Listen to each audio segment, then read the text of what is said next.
Hi guys, just going to go over the procedure that I use for cleaning. This is a home DIY method. There's nothing particularly new or interesting or unusual about this. It's a method that's used by many people who deal with watch cleaning on a hobby basis.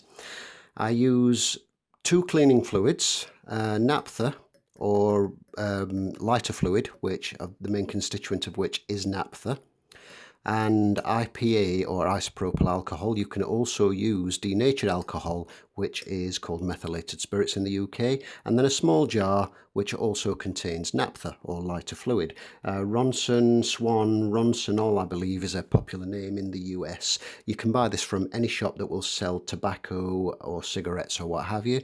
There's lighter fluid and lighter gas. It's lighter fluid that you want. And naphtha is kind to the shellac that holds in the pallet jewels, for example. And for that reason, you should only clean the balance and the pallet fork in naphtha. And that's what I use this little jar for, so they can sit in there and have a really good clean.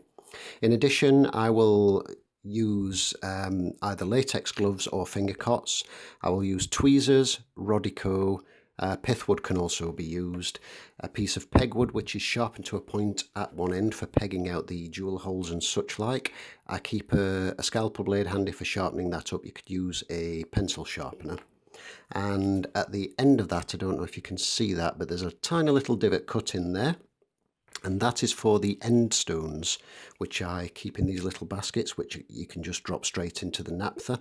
And if you take out the end stone on a piece of clean paper, which I tape onto my mat here, and flat side down, the little divot that's cut into there will hold that end stone securely, and you can rub it around on there and in a little puddle of naphtha, and that will clean that face very, very well.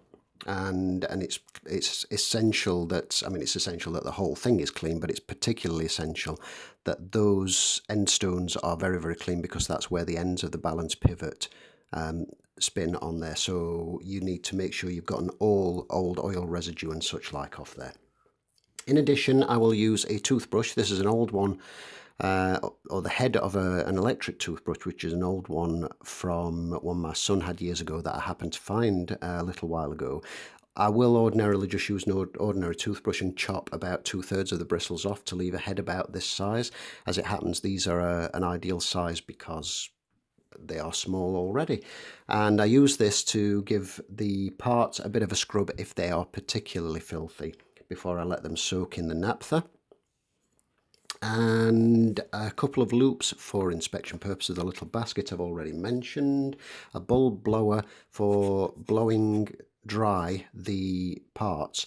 So, and then of course the case which I keep the movement parts in. Now, in here, this is the naphtha, or the lighter fluid, is the main movement plate. So just to kind of give you an idea of what I'm talking about, and this is not the ideal scenario because obviously I'm not wearing gloves right now, but this is just to show you, give you a bit of an idea. So you dip your brush in here, and then you would give this a really good clean, and where possible with a part this large, I would normally hold it in my fingers with latex gloves on or finger cots, and give that a really good clean. Make sure that every part of that is scrubbed nice and clean, and the same with the back.